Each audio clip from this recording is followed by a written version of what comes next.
Hello everyone, मेरा नाम है विपिन यादव। आप सबका विपिन भैया। जैसा कि आप सभी जानते हैं, हम लोगों ने केमिस्ट्री का फर्स्ट चैप्टर स्टार्ट किया था, रासायनिक अभिक्रिया एवं समीकरण। उस चैप्टर के हर एक टॉपिक के डेप्थ तक जाके हर एक टॉपिक को जो है बहुत ही अच्छे से कवर किया है।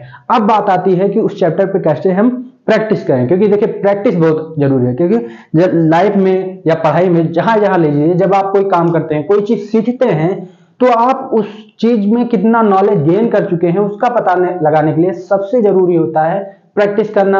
और उससे भी बढ़िया चीज होती है कि खुद को आप खुद टेस्ट दो, सेल्फ टेस्ट। उससे आपको पता लगता है कि आप उस चीज में कितना नॉलेज गेन कर चुके हो और उसमें क्या क्या आपकी कमियां हैं, उसको आप सुधार सकते हो। तो इसीलिए मैं लेके आया हूं भैया आज के इस लेक्चर में फर्स्ट चैप्टर के एमसीक्यू क्वेश्चन, उनको हम बहुत ही कायदे से सॉल्व करेंगे। तो दोस्तों, जिन बच्चों का सपना है हाई स्कूल टॉप करने का, उन बच्चों के लिए बहुत ही इंपॉर्टेंट क्लास होने वाली है, बहुत ही मजेदार क्लास होने वाली है। क्योंकि कहते हैं ना पांडे जी कि सपनों का जो रंग होता है ना, वो ज्ञान की पाठशाला में रंग बिखेरता ही है। तो चलिए आज की पाठशाला में हम अपना रंग बिखेरते हैं कि आखिर हमने फर्स्ट चैप्टर में क्या क्या कवर किया है। तो चलिए स्टार्ट करते हैं भैया। तो देखिए पहला क्वेश्चन आपके सामने है, क्या है भैया? Fe2O3 जब क्रिया करता है किससे? एल्युमिनियम से। फेरस ऑक्साइड जब क्रिया करता है एल्युमिनियम से तो क्या बनता है? Al2O3 plus Fe। तो देखिए क्या कहा है, दी गई अभिक्रिया किस प्रकार की है? बताइए भैया, ये जो आपके पास रिएक्शन लिखी है ये किस प्रकार की रिएक्शन है? ऑप्शन है आपके संयोजन अभिक्रिया है, द्विविस्थापन अभिक्रिया है, विस्थापन अभिक्रिया है और वियोजन अभिक्रिया है। बताइए भैया, जल्दी से बताइए आप सोच के। देखिए आप लोगों ने जो है चैप्टर को बहुत अच्छे से कवर किया है, तो उसमें कोई भी परेशानी नहीं होनी चाहिए। अब क्रिया को ध्यान से देखिए। देखिए क्या है, Fe2O3 है और किससे क्रिया कर रहा है? Al से। तो बन क्या रहा है उस पर फोकस करिए। Al2O3 बन रहा है, Al2O3 बन रहा है और Fe निकल रहा है। यानी कि जो ये हमारा जो कंपाउंड है इसमें से क्या निकल रहा है बाहर भैया? Fe बाहर निकल रहा है। उसकी जगह पे क्या बैठ रहा है भैया? Al जाके बैठ रहा है। तो कौन सी अभिक्रिया है? एक पूरा घर था, एक खुशहाल जिंदगी थी, और उसमें क्या एक व्यक्ति आता है, उसमें झगड़ा लगा देता है और स्वयं वहां जाके बैठ जाता है। ये कौन सी अभिक्रिया थी? जल्दी सोचिए, हमने बहुत ही अच्छे से समझा था।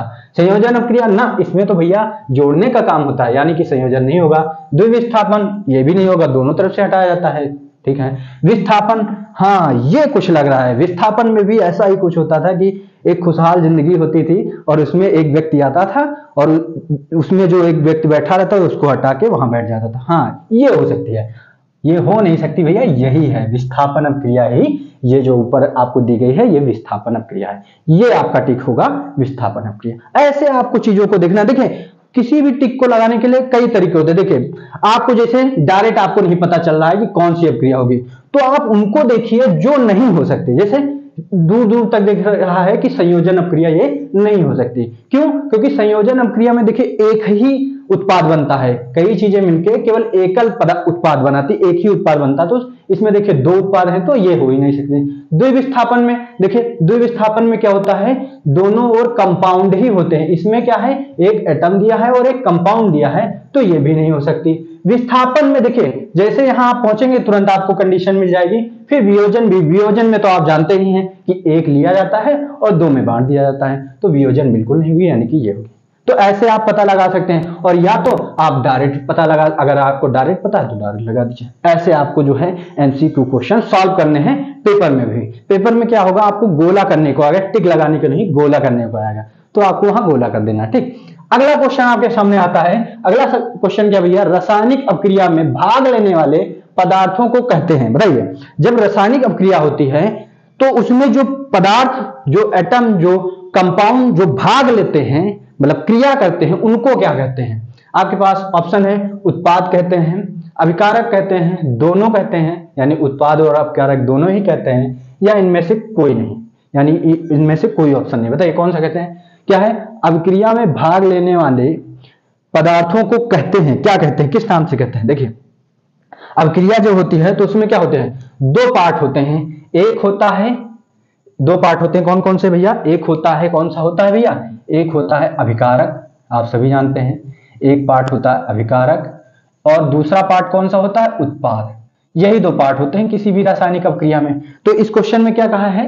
रासायनिक अभिक्रिया में भाग लेने वाले, ये क्वेश्चन जब पढ़ना है तो उसमें थोड़ा फोकस करना। भाग लेने वाले पदार्थों को कहते हैं। तो भाग लेने वाले पदार्थों, जैसे रासायनिक अपक्रिया ये है तो इसमें भाग ले रहे हैं, यही पदार्थ तो ले रहे हैं, तो इन पदार्थों को क्या कहोगे आप, किस साइड में, देखिए अभिकारक साइड। यानी कि इसमें जो राइट ऑप्शन होगा वो क्या होगा, अभिकारक होगा। तो क्या होगा हमारा ऑप्शन कौन सा है भैया, ऑप्शन नंबर बी है। ठीक, अगला क्वेश्चन क्या है भैया, जब Zn की क्रिया H2SO4 से करते हैं तो क्या बनता है भैया, ZnSO4 और H2 गैस रिलीज होती है। अभिक्रिया उदाहरण है, ये कौन सी अभिक्रिया है ये आपको बतानी है। तो चलिए पानी जी जल्दी से बताइए कौन सी अभिक्रिया होगी, सोच के जल्दी से। दोनों तरीके से आप बता सकते हैं, आपको डायरेक्ट पता तो डायरेक्ट बताइए, नहीं तो आप जो है वो देखिए जो इसमें नहीं हो सकता, ठीक ना।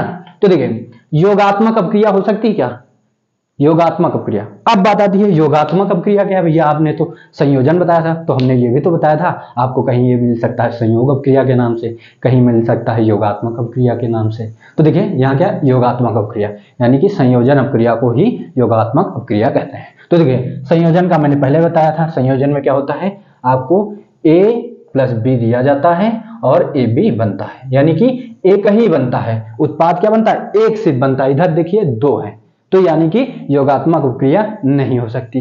प्रतिस्थापन अपक्रिया, प्रतिस्थापन अपक्रिया कौन सी है भैया, प्रतिस्थापन को ही विस्थापन कहते हैं, ठीक ना। प्रतिस्थापन विस्थापन दोनों एक ही चीज है, ठीक है। प्रतिस्थापन में क्या होता है, एक खुशहाल जिंदगी में कोई अलग मेंबर आता है, वहां बैठ जाता है, दूसरे को भगा देता है। तो देखिए एक ये खुशहाल जिंदगी थी, खुशहाल जिंदगी थी, इसमें एक मेंबर आया, H2 वाले मेंबर को हटाया, H2 बाहर निकल गया और Zn जो आया था वो यहाँ बैठ गया। यानी कि ये कौन सी अपक्रिया भैया, प्रतिस्थापन अपक्रिया है। यहाँ कुछ विस्थापित होने, कुछ प्रतिस्थापित होने का काम हो रहा है, ठीक। चलिए अगला क्वेश्चन है आपके सामने, जब दो या दो से अधिक पदार्थ संयोग करके एकल उत्पाद बनाते हैं, कैसा उत्पाद बनाते हैं भैया, एकल उत्पाद बनाते हैं, तो उसे कहते हैं, एकल मतलब एक उत्पाद बनाते हैं, तो उस अपक्रिया कौन सी अपक्रिया है जिसमें केवल एक उत्पाद बनता है। वियोजन में उसमें तो दो बनते हैं, एक लिया जाता है, दो बनते हैं, क्या होता है देखें, ए बी लिया जाता है, हीट किया जाता है, तो ए और बी यानी कि दो उत्पाद मिलते हैं, तो यानी कि वियोजन नहीं हो सकती। विस्थापन में क्या होता है भैया, आपको ए बी मेंबर लेते हैं और एक सी मेंबर लेते हैं, ए सी जो है ए को हटा देता है तो बनता है सी बी और ए आ जाता है, तो यानी कि ये भी नहीं होगी, इसमें भी दो बनते हैं, ये भी नहीं, दूर दूर तक नहीं। द्विविस्थापन, द्विविस्थापन में क्या होता है, दोनों तरफ से चीजों को हटाया जाता है, तो ये भी नहीं हो सकती। संयोजन में क्या होता है भैया, ए प्लस बी लिया जाता है और ए बी बनता है, यानी कि देखिए इसमें कहा उत्पाद कितना बना, एक बना, और एकल उत्पाद बनते हैं, तो देखिए संयोजन में एकल उत्पाद बनता है, यानी कि राइट ऑप्शन जो है आपका वो कौन सा है, संयोजन अपक्रिया है, ठीक। अगला क्वेश्चन आता है आपके सामने, अगला क्वेश्चन क्या भैया, अगला क्वेश्चन है कैल्शियम कार्बोनेट का कैल्शियम ऑक्साइड तथा कार्बन डाइऑक्साइड में बदल जाना कैसी अपक्रिया है। यानी कि कैल्शियम कार्बोनेट आपको दिया गया है, वो चेंज हो जाता है कैल्शियम ऑक्साइड और कार्बन डाइऑक्साइड, ये कौन सी अपक्रिया है ये आपको बताना है, ठीक। तो सबसे पहले जो क्वेश्चन दिया है उसको डिटेल में आपको समझना होगा, ठीक ना। क्या दिया है, कैल्शियम कार्बोनेट, उसका फॉर्मूला क्या होता है भैया, CaCO3, कैल्शियम कार्बोनेट, ठीक। कैल्शियम कार्बोनेट का कैल्शियम ऑक्साइड CaO तथा कार्बन डाइऑक्साइड प्लस CO2 में बदल जाना कैसी अपक्रिया। देखिए कैल्शियम ऑक्साइड और कार्बन डाइऑक्साइड में बदल जाना, किसका बदल जाना, कैल्शियम कार्बोनेट का, कौन सी अपक्रिया है। देखिए एक लिया गया, दो चीजों में वो कन्वर्ट हो गया, तो कौन सी अपक्रिया होगी भैया, संयोजन होगी ना। इसमें तो दो चीजें लेके एक चीज बनती है, यहाँ तो उल्टा हो रहा है, एक चीज दी है वो दो चीजों में बदल रही है, तो संयोजन हो नहीं सकती। वियोजन अपक्रिया हो सकती है भैया, वियोजन अपक्रिया हो सकती है जी, बिल्कुल हो सकती है। देखिए इसमें क्या है, एक लिया गया, हीट किया गया, दो चीजें में कन्वर्ट हो गया, यानी कि टूट गया ना, अलग हो गया ना, तो वियोजन अपक्रिया आपकी होगी। इस प्रकार जो है आप जो है एमसीक्यू क्वेश्चन बहुत ही आसानी से कर सकते हैं भैया, बस आपको लॉजिक लगाना है, हर चीज को एकदम बढ़िया से जो है। देखिए क्वेश्चन आप कितनी कायदे से पढ़ते हैं ये बहुत इंपॉर्टेंट है। आपको नहीं पता है कोई दिक्कत नहीं है, देखिए अगर आपको नहीं पता तो किसी को नहीं पता। क्या होता है एमसीक्यू क्वेश्चन जो होते हैं, टिक वाले मार्क वाले जो क्वेश्चन होते हैं, उसमें क्या होता है, इनसे पूछ लो उनसे पूछ लो, इसमें जो है बच्चा नहीं पढ़ पाता है, तो वो बिल्कुल नहीं करना आपको। ये सोच लीजिए जब आपको नहीं आता तो किसी को नहीं आता, ठीक ना। अगर आप ये सोच के चलेंगे तो आप जो है हर एक पेपर को बहुत ही अच्छे से फोड़ के आओगे, ठीक ना। आपको अपने ऊपर भरोसा रखना है और हर एक क्वेश्चन को बहुत ही अच्छे से रीड करना है। एक्चुअली क्वेश्चन हमसे क्या कहना चाह रहा है, अगर आप ये समझ गए तो आंसर अपने आप आ जाएगा। अगला क्वेश्चन क्या है भैया, अगला क्वेश्चन है हमारा भैया, रासायनिक अभिक्रिया के फलस्वरूप बनने वाले पदार्थ को कहते हैं, यानी रासायनिक अभिक्रिया जो हो चुकी होती है उसके बाद जो पदार्थ बनता है उसे क्या कहते हैं, बताइए भैया, सब लोग बताइए तुरंत भैया बताइए, एकदम इजी क्वेश्चन है। क्या है, रासायनिक अभिक्रिया जो रिएक्शन होती है उसके बाद जो पदार्थ बनता है उसे क्या कहते हैं, उत्पाद कहते हैं, अभिकारक कहते हैं, इनमें से कोई नहीं या दोनों, अभिकारक उत्पाद दोनों कहते हैं। क्या कहते हैं भैया, जब रिएक्शन हो चुकी होती है जो मिलता है उसे क्या कहते हैं, उत्पाद कहते हैं। एकदम इजी क्वेश्चन है, ठीक ना, थोड़ा सा सेंस लगाना है और आंसर कर देना है। अगला क्वेश्चन आपके सामने आता है, अगला क्वेश्चन क्या भैया, इनमें से कौन सा भौतिक परिवर्तन नहीं है, यानी जो आपको यहाँ पे एग्जाम्पल दिए गए हैं, ऑप्शन दिए गए हैं, उनमें से कौन सा ऐसा ऑप्शन है जो भौतिक परिवर्तन में नहीं आता है, बताइए। जल वाष्प उत्पन्न करता उबलता जल, यानी कि जब हम जल उबालते हैं तो जो वाष्प निकलती है वो क्या भौतिक परिवर्तन नहीं है, बताइए। वो क्या भौतिक परिवर्तन नहीं है, वो तो बिल्कुल है भैया। उसमें क्या है, जल को उबाला हमने, वाष्प में चेंज हुआ, तो जो वाष्प में जो चेंज हो रहा है वो अभी तो जल ही है, यानी कि यहाँ पे कोई नया पदार्थ नहीं बनना है, यानी कि पहला ऑप्शन जो है भौतिक परिवर्तन में आएगा। अगला क्या है भैया, बर्फ का पिघलना, तो बर्फ जब जमी हुई है तो तब भी H2O हुई, H2O ही फॉर्मूला है, जल ही है, और जब पिघल जाएगा तो लिक्विड फॉर्म में जल आ जाएगा, तो यानी कि कोई भी यहां भी कोई नया पदार्थ नहीं बन रहा है, यानी कि यह भी क्या है भौतिक परिवर्तन में आएगा। अगला है एलपीजी का जलना, तो भैया हमने बताया था कि जहां भी कोई भी काम हो रहा है जलने का काम होगा वहां पे क्या होगा, रासायनिक अभिक्रिया होगी, यानी कि वहां पे कौन सा परिवर्तन होगा, रासायनिक परिवर्तन होगा, यानी कि सी ऑप्शन है जो भौतिक परिवर्तन में नहीं आएगा, यानी कि भैया करेक्ट ऑप्शन है आपका नंबर सी। ठीक, आगे बढ़ते हैं भैया। अगला क्वेश्चन है 8वां नंबर क्वेश्चन है, रेडॉक्स अभिक्रिया में होता है, आपको बताना है इस क्वेश्चन में कि रेडॉक्स अभिक्रिया में क्या होता है। ऑप्शन दिया है, उपचयन होता है, अपचयन होता है, उपचयन अपचयन दोनों होता है, या इनमें से कोई नहीं, बताइए जल्दी से बताइए भैया, आपके पास 5 सेकेंड है, बताइए। टिक टिक 1 2 3 4 5। चलिए, जिन लोगों को पता है अच्छी बात, जिनको नहीं पता कोई टेंशन की बात नहीं है, हम बताते हैं कैसे होगा। उपचयन होगा या अपचयन होगा, दोनों ए और बी दोनों, कोई नहीं होगा।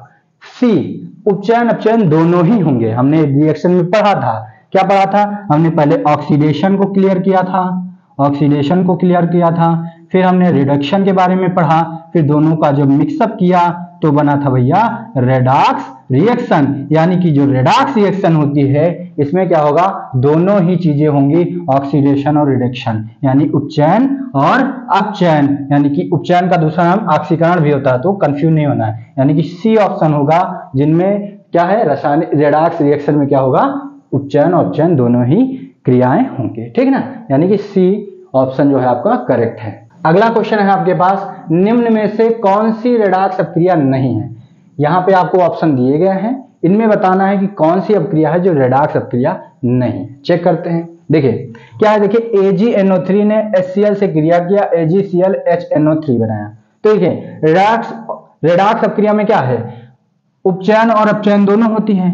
उपचयन में क्या होता है, ऑक्सीजन क्या होता है, जुड़ता है, ऑक्सीजन क्या होता है, जुड़ता है, H क्या होता है भैया, निकलता है, यानी माइनस लगा देते हैं, ठीक ना। इसमें जस्ट इसका अपचयन में जस्ट उल्टा होता है, ऑक्सीजन क्या होगा, निकलेगा, घटेगा, यानी कि, और हाइड्रोजन क्या होगा, जुड़ेगा, ठीक। ये होता है उपचयन और अपचयन। उपचयन अपचयन जो है रेडॉक्स अभिक्रिया में दोनों ही देखने को मिलेंगे, यानी जो भी अभिक्रिया यहाँ लिखी है ये दोनों आपको यहाँ देखने को मिलेंगे। तो चेक करते हैं, ये तो दूर दूर तक दिख रही है भैया, द्विविस्थापन अभिक्रिया है, ठीक ना, तो ये ए नंबर हो ही नहीं सकता। अगला देखते हैं, इसमें भी देखिए कुछ ऐसा हमको दिख नहीं रहा है, देखिए BaO2 है, इधर आते हैं तो ये क्या हो जाता है, BaSO4 हो जाता है, यानी कि ये जो है यहाँ शिफ्ट हो रहा है, तो ये भी जो है रेडॉक्स रिएक्शन का उदाहरण नहीं है, तो इसको भी हटा देते हैं। अगला देखते हैं, जहां आपको O जुड़ता दिखे या H निकलता दिखे या फिर O निकलता दिखे या H जुड़ता दिखे, ऐसा कुछ दिखे तो वो होगी रेडॉक्स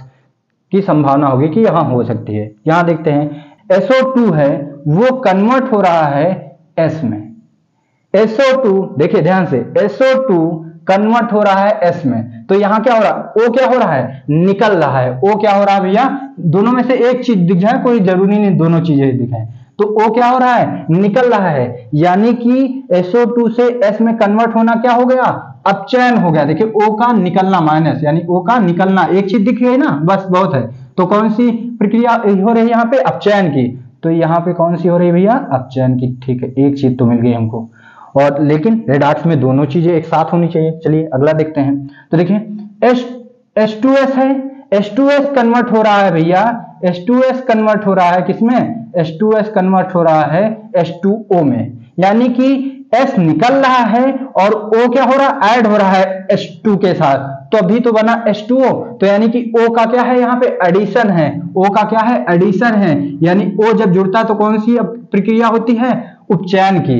एक चीज दिख जाए, दोनों में से एक चीज, तो एक दिख गया, तो यानी कि कौन सी है, उपचयन। यानी कि यहाँ पे क्या हो रहा है भैया, कौन सी प्रक्रिया हो रही है, उपचयन की। ठीक ना, क्या हो रहा है, उपचयन की। यानी कि देखिए यहाँ पे उपचयन अपचयन दोनों ही इस रिएक्शन में दिख रहे हैं। यानी कि सी ऑप्शन आपका जो है करेक्ट है। यानी कि सी ऑप्शन जो है आपका रेडॉक्स अपक्रिया का उदाहरण है।